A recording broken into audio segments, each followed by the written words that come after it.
Hello everyone, I'm Evan, alongside Vanessa, Trinity, and Jack, and we're here to present about the effectiveness of the US prison system. When we talk about the US prison system, we're going to be referring to the US Bureau of Justice's definition of longer-term facilities owned by a state or federal government.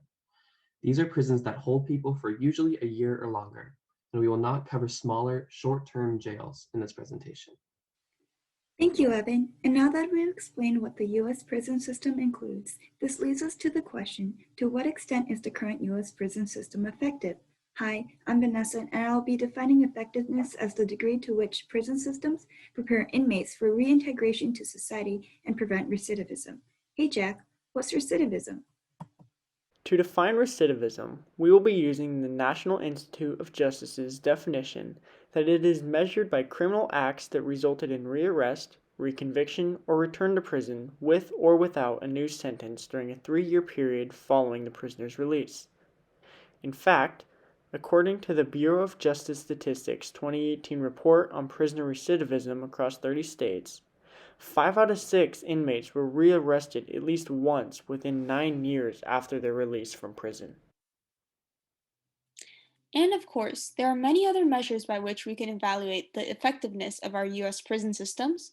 So the four that we will be additionally looking at today are sentencing and race, prison architecture and design, health within prisons, and prison programs.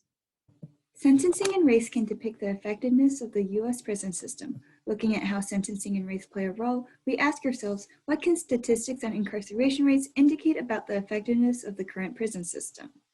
Well, using data from a 2020 study published by the Bureau of Justice Statistics and written by E. Ann Carson, we can see a notable difference between 3 demographic groups in imprisonment rates from 2009 to 2019.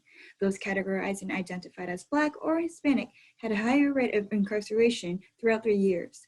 However, one thing to note is that these rates have decreased over time, indicating an improvement to the current U.S. prison system's racial disparity in incarceration rates.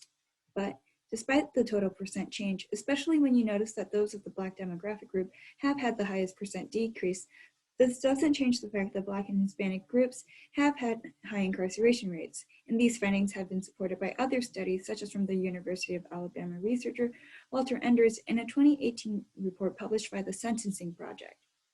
But what else can we look at?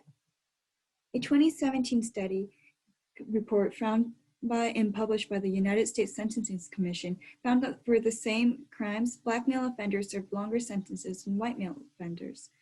A report published by a nonpartisan think tank, the Council on Criminal Justice, found that Black demographic group are increasingly serving 1% or more average time yearly for drug and property crime, whereas white offenders' times decreased. And from 2000 to 2016, prison time for the Black demographic group grew twice as fast for violent crimes compared to white offenders. In a 2020 Death Penalty Information Center report, found that life sentences and death penalties are being administered in racially biased ways. A 2017 report by the Sentencing Project also shared similar findings. So are minority groups such as those identified as Black or Hispanic more likely to commit crimes and therefore be sent to prison? No. What these statistics implicate is that there is a huge racial disparity in incarceration rates and sentencing within the United States, and that the criminal justice world is failing minority groups in ensuring a fair and equal sentencing process. And if the incarceration process is flawed, those of Black or Hispanic race are being imprisoned unfairly.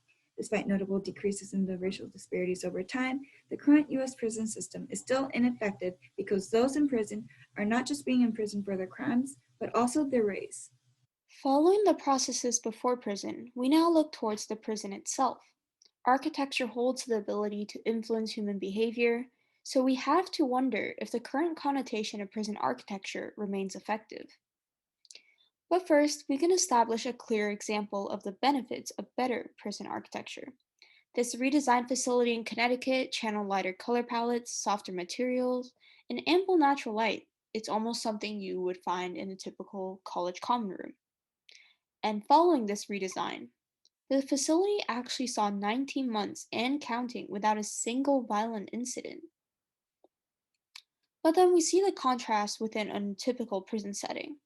Rather than normative design, we have monolithic structures, claustrophobia inducing spaces, and harsh light, which results in a space that encourages sensory deprivation and a loss of healthy circadian rhythm.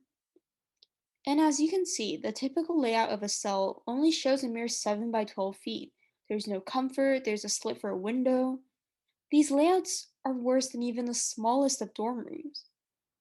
So, architecture can influence behavior and interactions, and these interactions between prisoners and guards can influence a lack of or increase in violent misconduct. And we could also trace this to the type of prison layouts. Layouts such as the panopticon, the radial, and the telephone pole are ones that emphasize prison surveillance, control, and discipline. And accordingly, they induce negative relationships with officers and a higher occurrence of violent misconduct, whereas that of high rises and campus layouts that emphasize rehabilitation and reintegration actually show a decrease of or lack of violent misconduct. As the evidence shows, an open layout promoting normative prison architecture genuinely aids the incarcerated with their path back into, quote, outside society. But despite all this, the American prison system's preference to use designs that punish rather than rehabilitate, to deprive rather than foster, actually implies an overall lack of efficacy in prison architecture. Following issues with prison architecture, we also must measure the effectiveness of prisoner healthcare and well-being. Inmates have a constitutional right to healthcare, but evidence shows that while healthcare may be available, it is of low quality. According to Laura Marushek, a Bureau of Justice statistician, 39% of federal and 44% of state inmates report a medical problem, not including minor colds or viruses. Of these, only 76% and 70% respectively have seen a medical professional. This means that thousands of unhealthy prisoners are being left untreated and continue to suffer their ailments while in prison. This leads to statistics like we see here, where physical illnesses or suicide due to mental illness is the cause of almost 95% of deaths in both federal and state prisons. Part of this may be due to the fact the average age of prisoners has increased recently, mostly due to larger sentences, as we covered earlier. According to Glenda Reimer for the Journal of Correctional Healthcare, not only do prisons cater towards younger population, but treating older inmates is almost 3 times as expensive as younger ones. Age is not the only factor, though. Drug abuse and lack of education while in prison is a huge problem. In a study done by Dr. Pamela Valera, it was found that between 50% and 83% of inmates are cigarette smokers, and that cigarettes are treated as a freedom of expression and independence inside the restrictive prisons.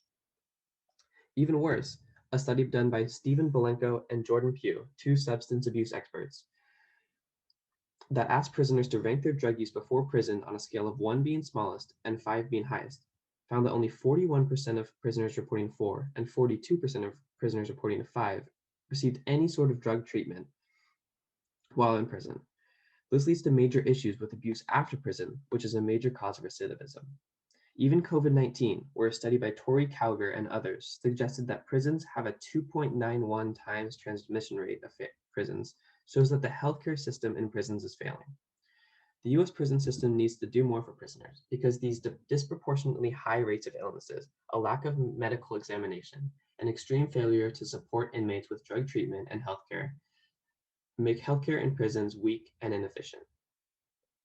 Taking part in a prison program called Exercises in Empathy for the past 6 years, I have seen that there are prison programs in the United States that can effectively bring about change.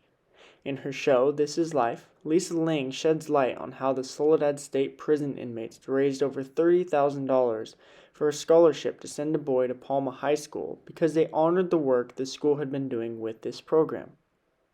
In the editorial, Criminology and Public Policy, Grant Dewey writes about one of the largest and most thorough evaluations of prison-based education programming to date. He says that the result of the study was that, quote, recidivism outcomes are significantly better when prisoners participate in multiple effective interventions that address multiple needs areas, end quote. This means that if more well-developed prison programs were to be developed across the nation, then the 5/6 inmate recidivism rate would drop. To further back up this point, the International Journal of Criminal Justice Sciences states that, quote, implementing rehabilitation in America's correctional system is the most effective method of correcting inmates, end quote. However, a few programs in a few states cannot be used to generalize the effectiveness of all U.S. prison programs.